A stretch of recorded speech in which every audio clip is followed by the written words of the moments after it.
I should keep a tally of who asked when. Doesn't matter. Sometimes it's whoever's eye contact I get first. Yeah. All of us are glad to do it. I'm speaking for everyone.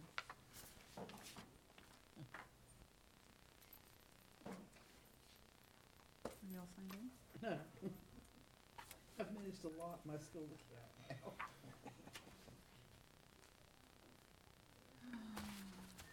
Ah.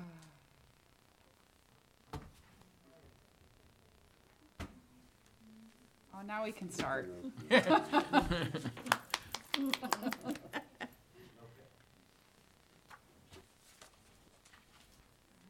are we good? Everybody ready? Yep. Are you awake?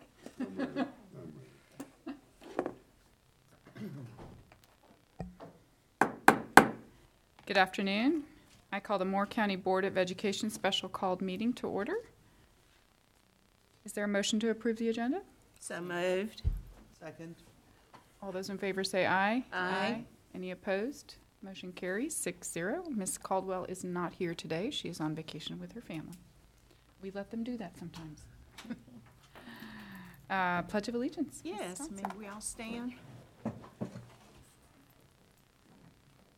I pledge allegiance to the flag of the United States of America and to the republic for which it stands, one nation, under God, indivisible, with liberty and justice for all.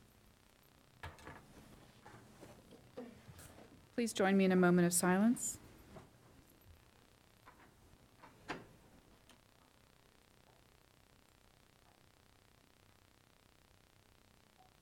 Thank you. All right, Dr. Grimacy, we have one item on the agenda. Madam Chair, I introduce Mr. Barat. Thank you, Dr. Grimacy. Good afternoon, everybody. Good afternoon. It's been a fantastic process to get here today. I'm excited to be before you with this. You have a not-so-short executive summary. We are not going to read through this. This will go into greater detail on some of the items I will be touching on here. And Dr. Grimacy, I greatly appreciate his review of this architect's use of grammar in this document. It was not easy, I can assure you. So I'm going to start with the presentation here. We're going to go through this. This will be familiar for most of you because we did the same process during our McDeeds Creek and our Aberdeen Elementary School presentations. It all starts with the budget sheet, okay? You've seen this, and I keep bringing it back again and again so everyone stays well informed of what the budget sheet means. There's an attachment to the documents, which some of you already printed out in front of you, where you can see everything in there. You will note that the project has a total cost at the bottom right corner. That's the $33.8 million. That is not the cost of the construction alone. Those incorporate a lot of items in there for the construction. Today we're going to talk about and focus on those areas that relate to the bid for the construction in the new school. And so as with before, we're going to focus on just a few of the items in here to get to our tallies. So the first item we have on that sheet is the construction cost for the new building and the site modifications. That's a $21.7 and the $4.1 million. We also have in here a maintenance service building, and so that's $145,800. We also have off-site improvements such as the Carlisle Street extension, paving, utilities, and our sewer and water line extensions to get services to the building. So when you look at the bottom of this, I've itemized each of the numbers on there.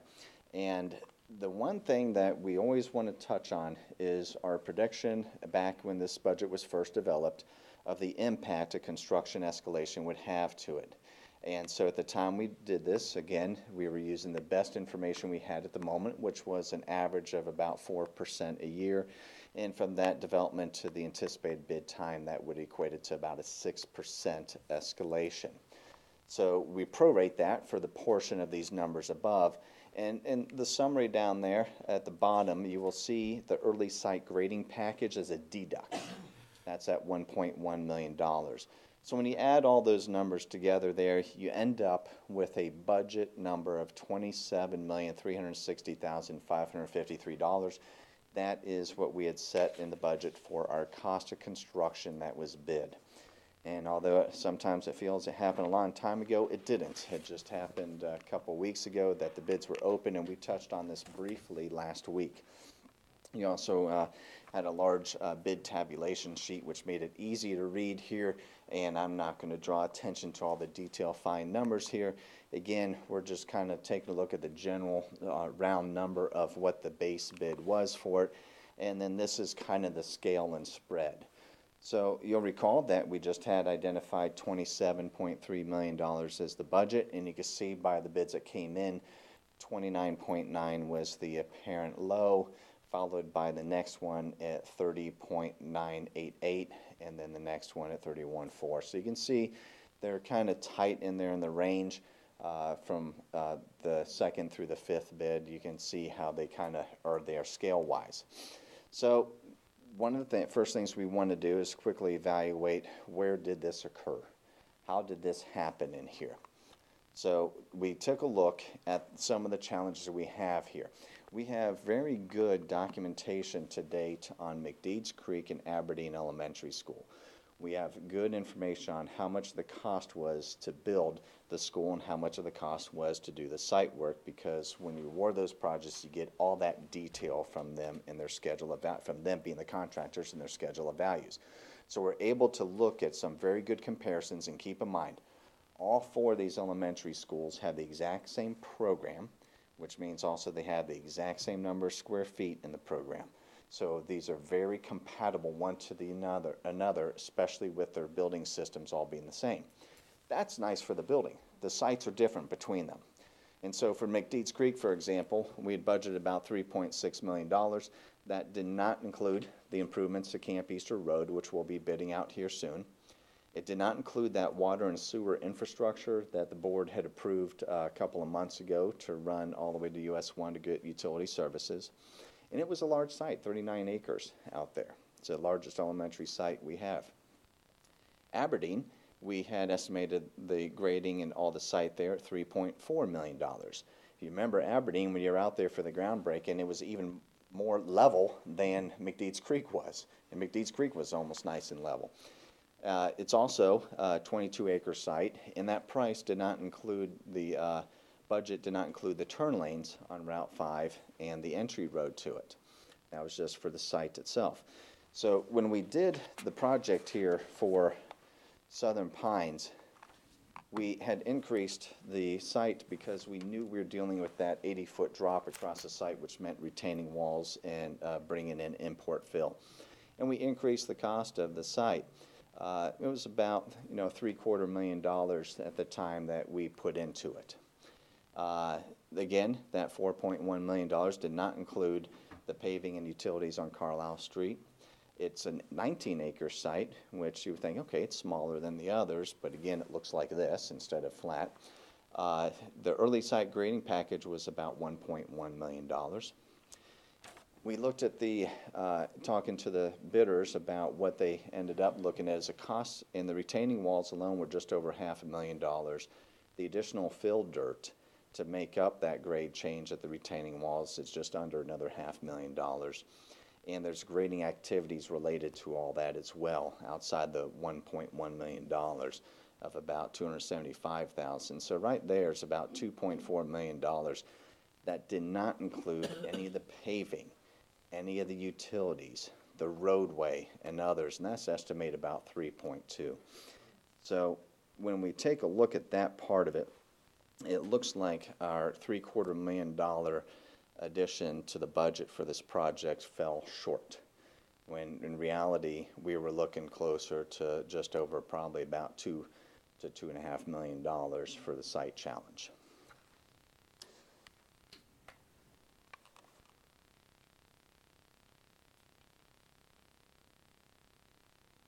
There we go. So again, we have good data. The building from McDeeds Creek was about $214 for the site and building. When we broke it out by building, that's about $189 just for the building and about $3 million for the site. Aberdeen, for the building only, is about $205 a square foot. So if you look building to building costs there, you see an increase of 8.5% over the bid period of 8 months between when McDeed's bid and Aberdeen bid. And that was attributable to just the building only, not the site. So that number alone at the time, you'll recall during our presentation and award of that one, we expressed great concerns about the impact of cost escalation during that period, and we saw that. It exceeded our mark that we had anticipated, about 4% a year, by quite a bit. The Southern Pines for the site and building is about almost $250, and when you compare that to the $235 for Aberdeen, that's an increase of nearly 6% in only 7 months. Now remember, we had a good bid. We had 5 bidders come for this project and bid it. That's a healthy environment. We had 5 on the other and 6 on Aberdeen, so we've attracted some good interest in these projects. And that's just the general contractors. Keep in mind, the subcontractors, there's numerous subcontractors out there that are competing against one another as well to submit their pricing into these general contractors. So our escalation, if you added the difference between Southern Pines and McDeed's Creek, you're looking at in there nearly almost 16% change in the cost there. Now again, some of that is attributable to the site differences. That's not strictly escalation in there, but escalation is a part of it. And we'll be able to provide more detail on that after the award of contract and we get the schedule of values that'll define more of those building costs for us, and we'll be able to report that to the board to track it. Mr. Barth, can I ask you a Yes. question here about these square footage? How comparable are these to what's happening statewide? Do you know? Is that something that you There has not been a lot of data release on any statewide projects. It's been kind of slow on new school construction lately, and we rely on what's being reported to DPI. We've reached out to Wake County and didn't really hear anything back. They've got some projects that are well underway, but they seem to be slowing down a little on their rate of bid. So I think they're spreading more time between them. So we haven't yet been able to get a good comparison like we were able to a year ago. It seems like it's slowed down a little bit. Are there any projects? There weren't any in competition when we've been bidding this project. So Just in the last 6 months? I believe there was one in Wake County, but we just didn't get any information from them on it. I know I looked at the DPI clearinghouse not that long ago. It looked like 2017 was the last year where they had data. I'm not sure. It sounds like they're not keeping that updated. Well, they have trouble because they are short-staffed as well in maintaining that, and also they rely on the school system sending it in. We've sent in our information, just hasn't posted yet. If I remember correctly, a few years ago, that the information going in was not really comparable because people were just sending it in, nobody was checking it. Some people would include things, other people wouldn't include them, and it was not a good reference. Okay. To the level of detail, no, but it gives an idea on snapshot if you look at areas. So if you look at, for example, Wake County projects and trace them over a couple of projects, you can see a trend. Guilford, if they were doing active building, you just trace it over a trend. So regionally, you're able to use some of that, Mr. Denson, to do that. But you're right in your statement of they're not apples to apples from a Wake County project to even a Moore County project. So as you recall, discussion last week, again with the bids that came in, Clancy and Thays Construction Company had identified to us that they had a $1.4 million math error in their bid. They had sent in a request to us to have their bid withdrawn. Working with Ron Malone of Tharrington Smith, on March 13th, we arranged a time to sit and meet with Clancy and Thays, where we had them bring all of their documentation from assembling their bids, which means every quote they received from all their vendors and subcontractors, and we went through all the numbers, all the sheets to confirm that indeed there was an error in their calculation. At the conclusion of that diligence and investigation with them, Mr. Malone and I both agreed and concurred that there was a true error in their number. And so at this time, the result of that is that we will be bringing, at the end of this presentation, a request to the board to consider declaring them as non-responsive. Remember, to accept a bid in North Carolina, they have to be responsive and responsible to qualify for a bid. And so we considered them as non-responsive, and will recommend that the board rejects their bid due to that. In that case, they go away, and we move on to the next bidder, which is Monteith Construction. As I informed the board last week, we immediately had begun dialogue with them when we got the request to have their bid for Clancy and Thays withdrawn, and we continued very quickly putting together value engineering options with them. We also began to dive into the bid alternates. That's what a lot of this spreadsheet is. They're broken up. In the top section of boxes are bid alternates, and the lower section are unit costs. So when we took a look at Monteith's, project alternates, we took a look and began identifying in here which alternates we would recommend to the board. Now remember, some of these alternates are requests that we make for ease of use of facilities. Some of them are what we call preferred vendors because of our history and support with them. And some of them are considered deduct alternates for opportunities to either value engineer or investigate other areas to fund it. So very easy in here. There's a lot of detail in the executive summary about each of these, just like we presented previously. We're not going to dive into those during this. They're there for your reference, and I'll be happy to answer questions you have either today and any time on those.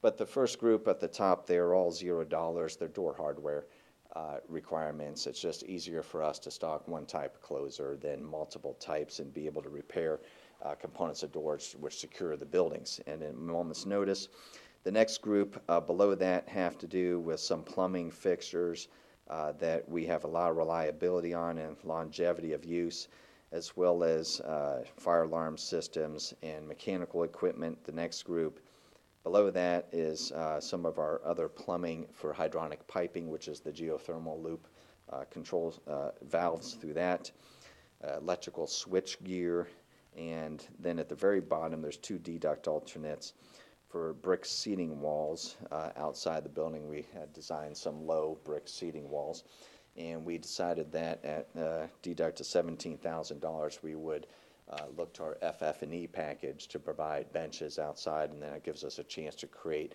opportunities to expand those with the school throughout the life of it in parent groups. Also, alternate 13 is a deduct for the dish machine, which is consistent with McDeeds Creek and Aberdeen Elementary School. When we get done with that, you're looking at a deduct of $22,000 off of their base bid, which takes it to $30,966,000. Again, our budget is about 27.3, and as we talked about last week to the board, our county commissioners given us the supplemental funding of $2.68 million to help offset the difference in costs that we had experienced, which brings the deficit from the bid to the available funding to $925,000. Mr. Brath, explain Yes. for us, please, the photovoltaic array. Yes, with each of the projects, we have been taking a look at the cost of putting a micro photovoltaic array on the roofs. And we started with McDeeds Creek, and the intent there was to see where is the marketplace relative to it. We want to figure out what the return on investment for that system would be. Also known as solar panels. Oh, solar panels, sorry. Does that help, Ms. Carter? Yeah, but I knew that. Okay, Go ahead with what he's saying. okay. Proceed. Thank you. So what we did was we took a look at McDeeds Creek, and we evaluated what the cost of the system was, what the rate of sale we can get back to the grid for it, and how long the return on investment would be on top of maintenance and all. In being as a public school board, we are not able to take advantage of tax credits. So we are straight cost on these things. So when we looked at that, the return on investment was exceptionally high, and it did not make sense because we'd be replacing panels before the return on investment zeroed out. Then at Aberdeen, same thing. We took a look, and the return on investment was still great. The good news is we're seeing the price just very little start to come down a bit. But still on this one, the price is still showing that it exceeds a return on investment for the value that we can get at this time. Every school project is designed to have them installed. all the roofs are designed and orientated and structured to support solar panel arrays. And we can add these at any time to the project. We want to make sure we can do it when it makes sense fiscally to invest in it, to recover that fund in a reasonable amount of time where we could begin then using the savings for other opportunities in the district. So right now, we're not there. We're continuing to monitor the trend. We hope that at some point in the near future, we will get there. Long answer to a short question. Appreciate it. Did I hit everything? Okay. I think it was real smart to design the roof to carry them, and I suspect within 4 or 5 years, storage batteries will become the way to go, and so we're right sort of moving out of one phase of solar energy and beginning another phase. That's correct, because right now the phase is sell back. Right. And so what you're referring to is a potential point of harness, save, and use. So on a cloudy day, you can use your solar power. And at nighttime. Plus, I think presently the solar power is good for about 20 years, and I'm sure that'll change too, and that'll increase over the next few years with technology. And well, some have longer lifespans. There's 3 grade levels to solar panels. But you're right. But it's improving. On the lower end, you're looking about 18 to 20. Absolutely. And so we're looking for that sweet spot on the ROI. I've always advocated that it needs to be under 20 years.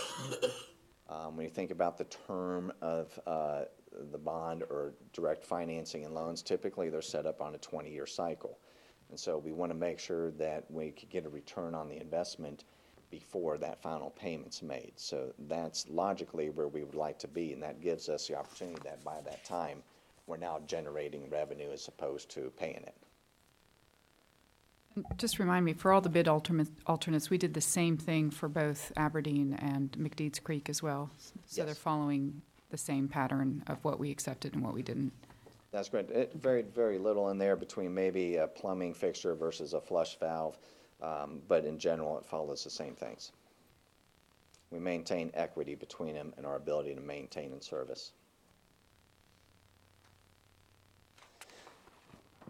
So, where do we find $925,000? So, one of the first points is we do, just like we did with McDeeds Creek and with Aberdeen, we went to our contingency and we took a portion of that funding and shifted it into the construction cost. So in this case, we would be taking a look at taking about $271,000 out of the project contingency, reducing the project contingency to just about $500,000. We feel comfortable with that based on the amount of work that's gone into this project already and from our early indications of the remaining purchases we have to make for McDeeds Creek. We have an in-project allowance. These are for certain items that we need to allocate through allowances for sound systems, speakers, stage lighting, et cetera, on the project. And through our experience with McDeeds Creek, we feel very comfortable we could take $100,000 out of that, reducing that from $400,000 down to $300,000. The stormwater, this came from one of the bidders. They said there's no harm going from a Class 4 to a Class 3 for this system at the site. It will not in any way impede or change any of the stormwater management plans or sustainability, and so that has a reduction of $35,000. There is a learning commons on the lower level of the 2-story wing, and what we looked at there, it's about 1,100 square feet to 1,200 square feet, that range. And by eliminating that commons and pulling the classrooms back in, we were able to save on a lot of steel costs in our masonry, our terrazzo flooring and concrete. And so that's about $151,000 in savings there. Just like we did with the Aberdeen School, swapping out plain sawn for rift cut on our doors, $6,900. The sand-based mortar, we'll still be able to get a colored mortar. We're just using sand to make that color instead of using a polymer colored mortar, which is a specialty mortar. So we'll still be able to get a sandy color, buff color for it, but by using sand, that saves $22,000. The brick pattern, keep in mind with the school, it's a simple design. It's meant to be that way. We don't have various brick colors throughout it, like you'll recall in the presentation of Aberdeen was, and to go to a straight, just running bond, simplifying the building and keeping it simple, elegant look to the building, that right there will save $100,000. That's strictly pretty much a labor cost. Removing the corridor built-in benches, these are items that we could do through FF&E and acquire benches for and save the $25,600. The terrazzo pattern, one of the color patterns had a marble selection in there, but the marble was had to be, I can't remember exactly where it came from, but it had to be trucked or hauled in by freight or by train or something.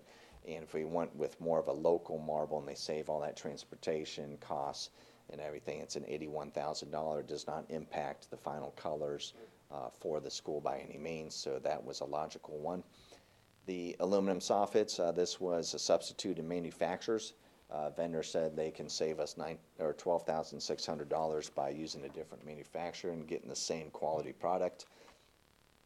In the kitchen area, we were using a special coating in there, but the health department has said they're fine with our method of finishing the kitchen like we did at the McDeeds Creek Elementary, and so we're taking that special coating out for $3,800. The concrete masonry units in the gym and corridor, we had accent pieces. That concrete block is typically 8 inches high. These were 4 inches high, and by changing them to the full 8-inch height, we can save right there another $23,000. We got rid of the dishwasher in the recommendation of the bid alternates, which was consistent with the other schools, and if we just remove the duct that goes through the roof for $3,000, that's something we can always install at any future date when a dishwasher would need to be installed there. The next item is it's detailed when it comes to the DOAS, dual dedicated outside air units, as well as the water source heat pumps. It is a system change in them, and our engineers have agreed that this will not impact by any means the indoor comfort level and any of the spaces within the school. It's an opportunity to save on the electrical side of the motors, and that's a $17,000 savings. And underneath the water source heat pump units, we typically have a stainless steel pan to catch any condensate drips that come out of it. And by just going to polymer pans, that's going to save $5,000. And the light fixtures, again, this is just like the other issue with the soffits. By going to other manufacturers and maintaining the light output and the light spread of all the fixtures, we can save $68,000. When you total all those up, that's how you get the $925,000 in value engineering. Why don't you pause and ask for a question? I need to breathe anyways. Board members, any questions so far on the value engineering? Just like in Aberdeen and McDeeds Creek, when we do this value engineering options, we have lost no quality. Correct. I just want the public to understand that even though we're cutting out and changing a few things, the quality for the schools will still be the same. And the equity between all the schools remains the same. We're trying to be transparent with two primary constituencies. One wants to make sure that we have been good stewards of the taxpayer dollars. Sure. And then another one, who isn't necessarily as concerned about that one, wants to make sure that we have sustained equity from project to project.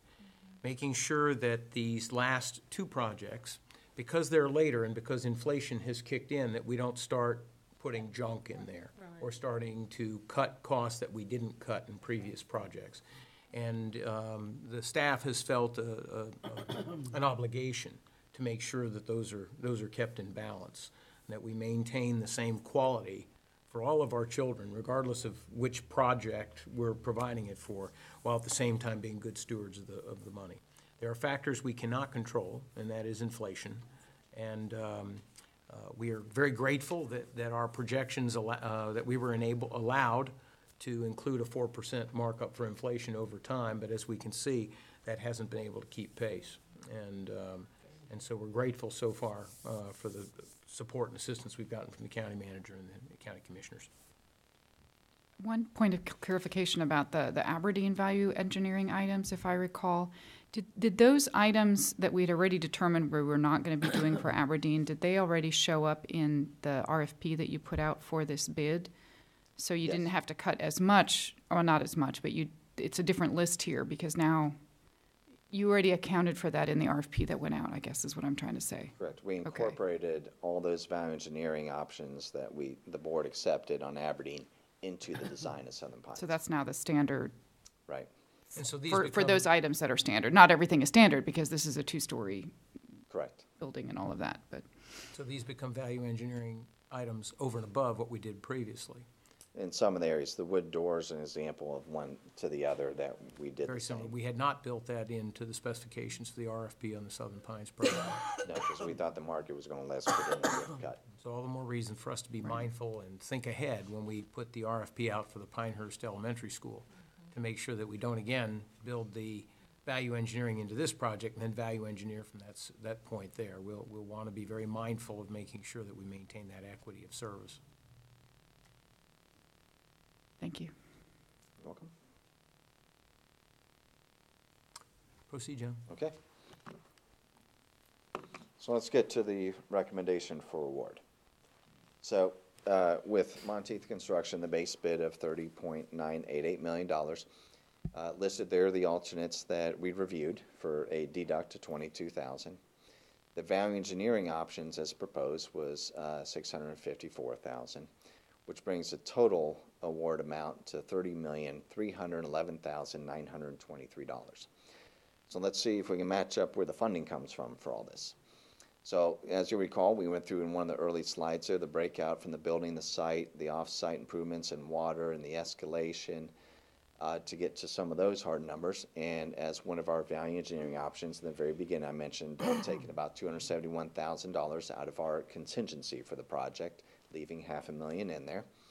And that with the county's supplemental funding that they're providing at $2.68 million, you add all those numbers together and you get your total funding of $30,311,924, which matches the award amount for the contract. So that is the presentation on the award, and I am here to respond to any other questions that you may have. Do you think there's enough left in contingency? Are you comfortable with that number? I am, because we now have all our site numbers are known, all the early grading and in this bid package, and from speaking with the contractor and their sub, we are very confident on that cost right there. And from what we've already learned at McDeeds Creek, that's already been incorporated into this project as well as at Aberdeen. We are confident that that will be enough money. Have we yet had to use any of our contingency on McDeeds Creek? We did just for the award and for some of the permitting that has come up for the improvements to the roadway, et cetera, has come out of contingency. Right, okay. Real contingency items that Yes, we were they not are. aware of, right? Okay.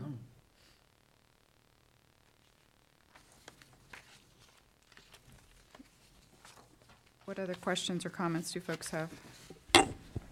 I was glad to see that you're wanting to keep the terrazzo floors.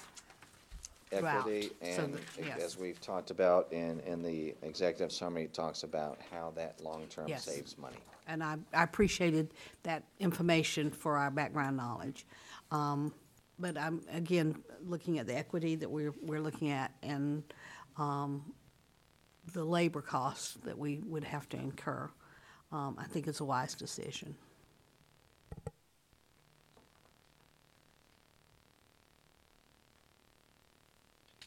Any other questions? Anything else you'd like us to consider, Dr. Remecy? No, ma'am, are you prepared for superintendent's recommendation? I think we are. Okay, as presented on the executive summary, the superintendent recommends that the school board consider a motion to declare the bid submission by Clancy and Thays as non-responsive and to reject the bid, and to award the contract to construct the new Southern Pines Elementary to Monteith Construction Corporation, consisting of the noted alternates and value engineering items in the amount of $30,311,923. And I would tell you that the combination of two actions in a single motion was recommended by legal counsel. So moved. Second.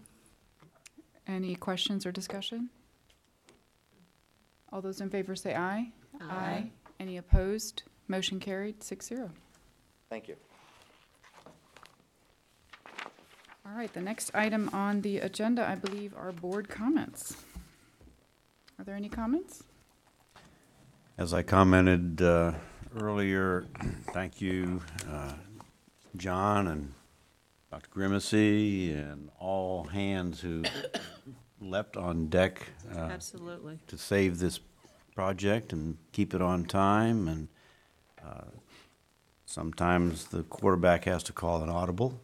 And when that happens, know that you have my confidence in the quarterbacks in this. So thank you very much. All in a day's work, thank you. You know it wasn't. That was extraordinary work. Yeah, it was. I still kind of pinch myself to realize that we're now in 3 schools and getting ready for a 4th school, and take a breath. It's an exciting time, and this weekend has been tremendously busy with the plays and the Pinecrest, the Bag the Pack. I mean, all the things that were going on this weekend. Everything was so excited. So keep it going. It's been great. It's been a long journey.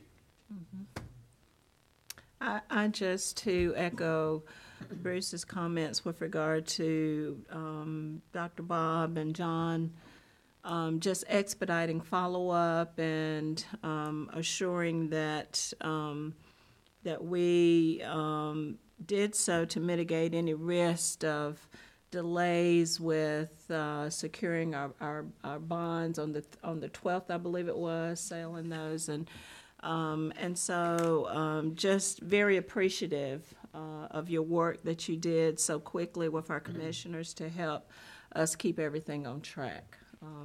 Just kudos to both of you.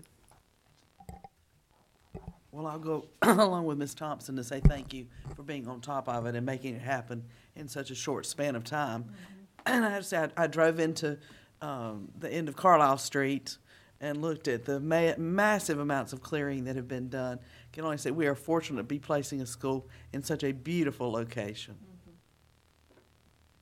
The only other thing I would add to what everybody else said is I'd like to extend my appreciation to Mr. Vest and the Board of Commissioners for assisting us last week as we were moving forward with this quickly, as things unfolded so quickly.